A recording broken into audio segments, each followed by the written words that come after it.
یا ایھا الذین آمنوا اتقوا اللہ حق تقاته ولا تموتن الا وانتم مسلمون یا ایھا الناس اتقوا ربکم الذی خلقکم من نفس واحدہ وخلق منها زوجها وبث منهما رجالا كثيرا ونساء واتقوا الله الذي تساءلون به والأرحام إن الله كان عليكم رقيبا يا أيها الذين آمنوا اتقوا الله وقولوا قولا سديدا يصلح لكم أعمالكم ويغفر لكم ذنوبكم ومن يطع الله ورسوله فقد فاز فوزا عظيما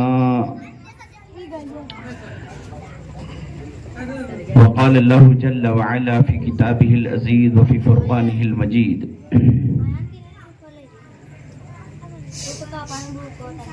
ألم تر إلى الذين يزعمون أنهم آمنوا بما أنزل إليك وما أنزل من قبلك يريدون أن يتحاكموا إلى الطاغوت وقد أمروا أن يكفروا به ويريد الشيطان أن يضلهم ضلالا بعيدا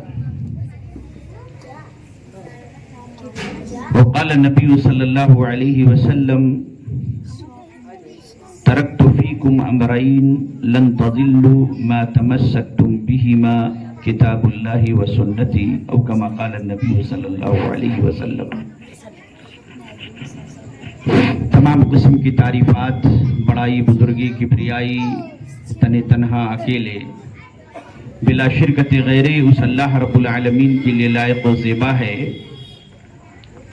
جو ہم تمام انسانوں کا، جنوں کا اور اس کائنات میں رہنے والی تمام مخلوقات کا خالق ہے، مالک ہے، پالنہار ہے، کہ جس نے بغیر کسی سابقہ نمونے کے اس کائنات کو اور اس میں رہنے والی تمام مخلوقات کو وجود بخشا، اور لاکھوں کروڑوں درود و سلام نازل ہوں ہمارے اور آپ کے آخری نبی حضرت محمد صلی اللہ علیہ وسلم پر، کہ جن کے اس کائنات میں تشریف لانے سے کفر و شرک کی تاریکیاں چھٹ گئیں اور ہر چہار جانب توحید و ایمان کی کرنیں پھیل گئیں. معزز سامعین، جیسا کہ اس سے پہلے جو نظامت کا کام انجام دے رہے ہیں، انہوں نے موضوع کے تعلق سے کچھ باتیں آپ کے سامنے بیان کی کہ مسلک اہل حدیث کیا ہے، لفظ اہل حدیث کا مطلب کیا ہے، مسلک کسے کہتے ہیں، منہج کسے کہتے ہیں، اور یہ کہ یہ نام کیوں پڑا، اس کی وجہ تسمیہ کیا ہے. تو یہ ایک مستقل موضوع ہے اور وقت اس قدر نہیں کہ مکمل طور پر اس پر سیر حاصل گفتگو کی جائے، لیکن پھر بھی انشاءاللہ گفتگو مسلک اہل حدیث اور منہج اہل حدیث کے تعلق سے ہی ہوگی. سب سے بڑی چیز یہ کہ ہم اپنے آپ کو سلفی المسلک کہتے ہیں کہ سلف صالحین کے طریقے پہ ہم چلنے والے ہیں. ہمارا یہ دعویٰ ہے کہ ہم صحابہ کرام، تبع تابعین یعنی اتباع التابعین اور تابعین، محدثین عظام، ائمہ کرام، انہوں نے جو قرآن و سنت کو سمجھا، جو مفہوم انہوں نے لیا، تو سلف صالحین کے فہم کے مطابق ہم اپنی زندگی گزارتے ہیں. بہت سارے لوگوں کے ذہن و دماغ میں یہ بات آتی ہے اور یہ بڑے ہی افسوس کا مقام ہے کہ آخر ہم دوسری جماعتوں سے کس طریقے سے الگ ہیں. تو پہلی بات تو یہ سوال ذہن میں آنا نہیں چاہیے، لیکن اس کے باوجود بھی اگر یہ بات ذہن میں آ رہی ہے تو یہ ہماری کم علمی ہے، ہماری جہالت ہے کہ ہم اس جماعت کے فرد ہیں، لیکن اس کے باوجود ہمیں نہیں پتا کہ ہمارا یہ نام آخر رکھا کیوں گیا ہے. در حقیقت نبی کریم صلی اللہ علیہ وسلم دنیا سے جانے سے پہلے انہوں نے کئی احادیث کتب سنن کے اندر موجود ہیں، صحیح سندوں سے مروی ہے، آپ صلی اللہ علیہ وسلم نے فرمایا کہ میں تمہارے درمیان دو چیزیں چھوڑ کر جا رہا ہوں، ایک کتاب اللہ اور ایک سنت رسول اللہ۔ جب تک تم ان دونوں کو مضبوطی سے تھامے رہو گے ہرگز گمراہ نہ ہوگے۔ یہاں تک کہ آپ صلی اللہ علیہ وسلم نے یہ بھی فرمایا کہ بنی اسرائیل جو ہے وہ 72 فرقوں میں بٹ گئے، ستفترق امتی علی 73 ملہ، اور میری امت 73 فرقوں میں بٹے گی، کلہم فی النار الا فرقۃ واحدۃ او ملۃ واحدۃ۔ بعض روایتوں میں یہ بھی الفاظ ہیں کہ سوائے ایک جماعت کے جو کہ جنت میں جائے گی، فرقہ واحدہ یا ملت واحدہ۔ علامہ البانی رحمہ اللہ نے سلسلۃ الصحیحہ کے اندر میں اس حدیث کو ذکر کیا ہے اور اس کے تمام طرق کو ذکر کرتے ہوئے کہا کہ یہ روایت صحیح ہے، مقبول حدیث ہے۔ تو سوال یہ پیدا ہوتا ہے کہ ہم مسلمان ہیں، ہم مسلمان گھر میں پیدا ہوئے، کلمہ ہم نے پڑھا، اپنے والدین کو مسجدوں میں جاتے ہوئے دیکھا، اپنے محلے سماج کے لوگوں کو مسلمان کہتے ہوئے سنا، تو ہم بھی مسلمان ہو گئے۔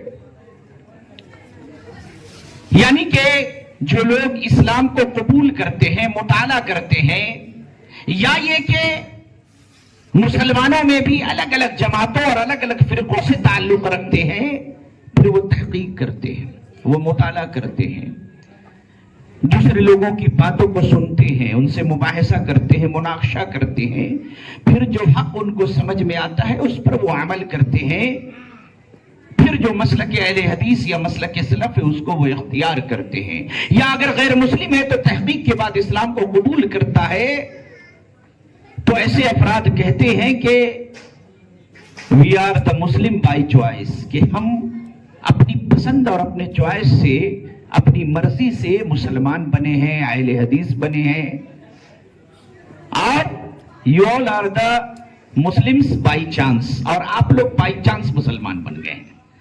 یہ پوری دنیا کے اندر جو خرابی ہے، مسلمانوں کی جو ذلت و رسوائی ہے، اس کے اندر اس کے بہت سارے اسباب ہیں۔ ان میں ایک سبب یہ بھی ہے کہ ہم بائی چانس مسلمان ہیں، مسلمان گھر میں پیدا ہو گئے تو مسلمان ہیں۔ اگر اللہ نہ کرے ہماری پیدائش کسی غیر مسلم کے گھر میں ہوتی تو ہم بھی کہیں جا کر کے پوجا کر رہے ہوتے، کہیں کسی بابا کے اوپر جو ہے پرسادی چڑھا کر کے کہیں کسی مندر میں گھنٹا وغیرہ بجا رہے ہوتے، کوئی دقت نہیں۔ اللہ رب العزت نے ہمیں مسلمان گھر میں پیدا کیا، مسلمان ہو گئے۔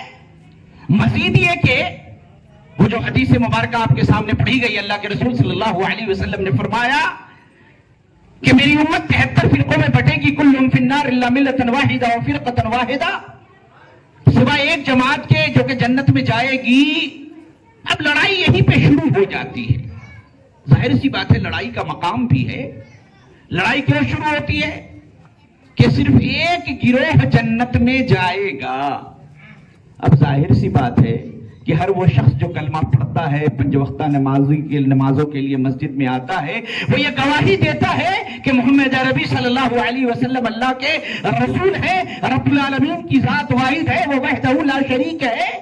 قرآن کریم 30 پارہ ہے، قبلے کا احترام کرتا ہے، قبلے کی جانب رک کر کے نماز پڑھتا ہے، اپنے جانور پہ بسم اللہ اللہ اکبر کہہ کر کے جانور کو ذبح کرتا ہے، فرشتوں پہ ایمان رکھتا ہے، رسولوں پہ ایمان رکھتا ہے، آسمانی کتابوں پہ ایمان رکھتا ہے، مرنے کے بعد اٹھائے جانے پہ ایمان رکھتا ہے، قبر کے سزا یا عقاب و حساب پہ بھی یقین رکھتا ہے۔ یعنی کہ ایمان اور اسلام کی تمام جزیات پر اس کا ایمان ہے۔ تو ظاہر سی بات ہے وہ کیوں نہ کہے کہ میں ہی حق پہ ہوں، میرا ہی فرقہ درست ہے، کیونکہ فرقے تو بہت سارے بن گئے۔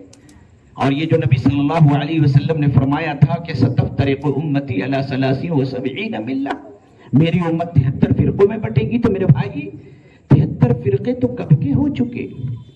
اب فرقوں کے فرقے ہیں، فرقے در فرقے۔ اب اگر مان لیجئے ہمارے اس بر صغیر کے اندر، ہند و پاک و بنگلہ دیش کے اندر میں، اگر عرب کے یہاں یا پھر کہہ لیں کہ دنیا میں جو مسلمانوں کے خطے ہیں جہاں مسلم رہتے ہیں، تو ایک فرقہ مان لیجئے بطور مثال کے پہ وجود میں آیا، مان لیجئے کہ امام ابو حنیفہ رحمہ اللہ کی طرف انتساب کرنے والا فرقہ جسے ہم حنفی المسلک کہتے ہیں، امام شافعی کی طرف انتساب کرنے والا ایک فرقہ.